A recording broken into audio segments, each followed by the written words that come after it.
नमस्कार आप सभी का, कैसे हैं आप सब। आशा करती हूँ सब बहुत अच्छे होंगे, खुश होंगे। आज मैं आप सभी से बात करने वाली हूँ बहुत ही खास विषय में, नवरात्रि के बारे में बात करूंगी। गुप्त नवरात्रि जो कि ऑलरेडी शुरू हो चुका है, और आप सभी को बता दूं कौन से ऐसे खास काम है जो आपको गुप्त नवरात्रि में करनी चाहिए और कौन सी ऐसी चीजें हैं जो भूल कर भी ना करें, नहीं तो आप राजा से रंक भी बन सकते हैं। जी हाँ, आप लोग जो भी अपने घर पर घट स्थापना करते हैं या अखंड दिया जलाते हैं, दूसरे के घी से दिया नहीं जलाना चाहिए। अखंड घट अगर आप बैठा रहे हैं जो कि 9 दिनों के लिए आपने स्थायी रूप से घट अगर वहां पे बैठाया है, तो माता रानी की दोनों समय की आरती होनी ही होनी चाहिए। आगे बात करूंगी उसके पहले एक छोटा सा निवेदन। आप सभी ने अगर अभी तक मेरे और आपके दोनों के चैनल एस्ट्रो पूर्णिमा को सब्सक्राइब, लाइक, शेयर नहीं किया तो जरूर करिए। एस्ट्रो पूर्णिमा ऑफिशियल फेसबुक पर भी जाके सब्सक्राइब, लाइक, शेयर जरूर करें।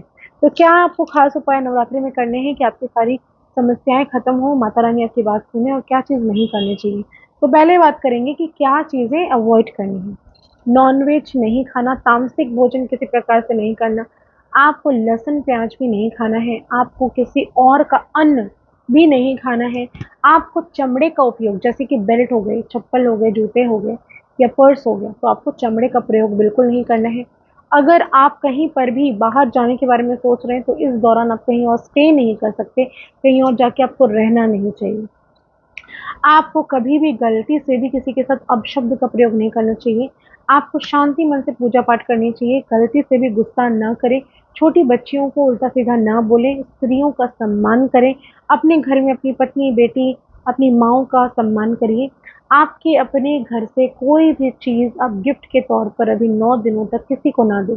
आपको अभी इस वक़्त अपने घर पर साफ-सफाई का विशेष ध्यान रखना चाहिए। जो भी वस्त्र, जो उपवास कर रहा है या फिर जो मान रहा है वो व्यक्ति, अगर साफ-सुथरे कपड़े नहीं पहनेगा तो ये पूजा सफल नहीं होगी। साफ-सुथरे कपड़े, काले नीले रंग को अवॉइड करना, प्रेस किए हुए साफ कपड़े पहनना, जितना ज़्यादा हो सके आपको अपने दिनचर्या में ब्रह्मचर्य का पालन करना आवश्यक हो जाता है। गुप्त नवरात्रि के दौरान कौन सी ऐसी खास चीज़ें जो आपको करनी ही करनी चाहिए। पहली चीज़, आप पूजा कर रहे हो, घर बैठाया हो या आपने दिया प्रज्वलित किया हो या ना किया हो, कोशिश करिए माता रानी को तरह तरह के श्रृंगार के सामान अर्पण करने का। कोशिश करिए कि माता रानी का आरती गाइए, कम से कम दुर्गा चालीसा बैठकर माता रानी के समक्ष पढ़ लीजिए। याद रखिए, जब भी आप किसी मंत्र का उच्चारण करते हैं, किसी पाठ का आप अध्ययन करते हैं, उस वक़्त आसन ज़रूर बिछा होना चाहिए। बिना आसन का पूजा संपूर्ण नहीं कहलाता, वो व्यर्थ हो जाता है। माता रानी को तरह-तरह के भोग प्रसाद रूप में लाके ज़रूर खिलाएँ जो आप पसंद करते हैं। अगर आप स्वीट्स पसंद करते हैं ज़्यादा अच्छी तरीके से, बचमेवा हो गया या मालपुआ हो गया या प्रसाद रूप में फ्रूट्स हो गए, कई तरह के सीज़नल फ्रूट्स भी होते हैं, तो वो सारी चीज़ें माता रानी को ज़रूर अर्पण करें। आपको छोटी बच्चियों को जितना ज़्यादा संभव है अपने घर पर बैठाकर, बुलाकर अन्न बनाकर खिलाना चाहिए, खाना बनाकर उनको खिलाना चाहिए। छोटी बच्चियों को टॉयज़ गिफ्ट करना चाहिए, उनको जितना भी संभव हो सफ़ेद रंग की मिठाइयाँ खिलाना चाहिए, जिससे आपका शुक्र एक्टिव होगा और लाइफ में प्रॉस्पेरिटी भी बढ़ना शुरू हो जाएगी। अपने घर पर इत्र डालकर, गुलाब जल डालकर, गौमूत्र डालकर अलग-अलग दिनों पर पोछा लगवाने से आपके घर की नकारात्मकता दूर होती है।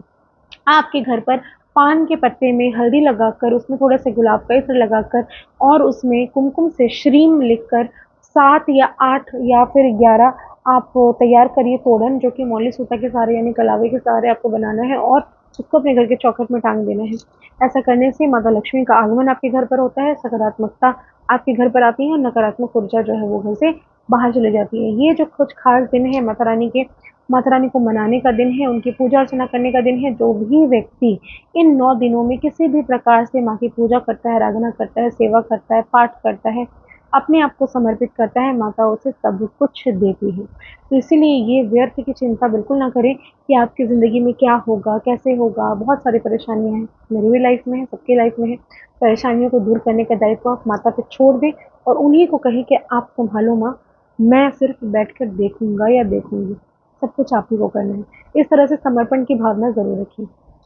आपको अगर किसी भी तरह से लक्ष्मी प्राप्ति अगर आपको करनी है, धन की समस्या चल रही है, तो 9 दीपक आपको माता रानी के समक्ष में रात्रि के समय जलाना है। ये लगातार कर सकते हैं, किसी भी दिन कर सकते हैं, 3 दिन तक कंटिन्यू कम से कम करना है आपको।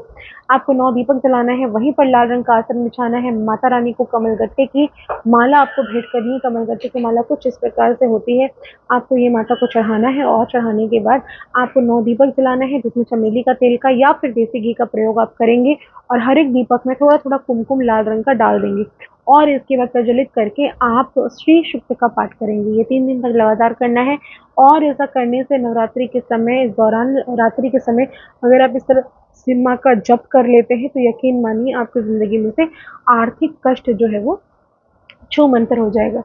नवरात्रि के समय ही एक ऐसा समय होता है जो सारी शक्तियाँ जागृत होती हैं। ये जो गुप्त नवरात्रे हैं, इसमें 10 महाविद्या जो है वो जागृत हो जाती हैं और किस प्रकार से आपके सारे कष्टों का निवारण करती हैं। तो ये जो चीज़ें हैं लाइफ में, आपको समझ लेना है कि ये ऐसा ऐसा ये 9 दिन खास होता है ना कि आपकी मनोकामना पूर्ति के लिए कहिए, आप किसी भी चीज़ को सिद्ध करना चाहते हैं, किसी मंत्र को सिद्ध करना चाहते हैं, किसी प्रकार का कोई भी काम आपका नहीं बन रहा, आप चाहते हैं उसमें हो जाए, तो ये महाविद्याएँ कई तरह के काम करती हैं।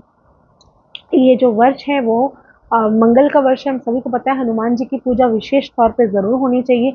इन 9 दिनों में सुंदरकांड का पाठ करिए, आप हनुमान चालीसा का नित्य पाठ करिए, आप किसी भी तरह से संकट मोचन का पाठ करिए। किसी का ऋण बहुत ज़्यादा है तो चलिए बता देती हूँ आज एक खास उपाय। आपको बजरंगबली के सामने बैठकर हनुमान जी का ही ऋण मुक्ति स्रोत आप गूगल में निकालेंगे, आपका आ जाएगा। वो बैठकर पाठ करिए और हनुमान जी को मीठा पान बिना चूना का गुलकंद डालकर आप उनको आवेदन करें। आप देखेंगे आपका कर्ज जो है वो चुटकियों में छूमंतर हो गया। विश्वास नहीं होता, करके देखिए, सारा आजमाए हुए टोटके हैं और इसे करने से ज़िंदगी में आपको सब कुछ मिलेगा जो आप चाहते हैं। आशा करती हूँ वीडियो पसंद आ रहे होंगे। ज़्यादा से ज़्यादा लाइक करें, शेयर करें, कमेंट में हर हर महादेव ज़रूर लिखें। धन्यवाद।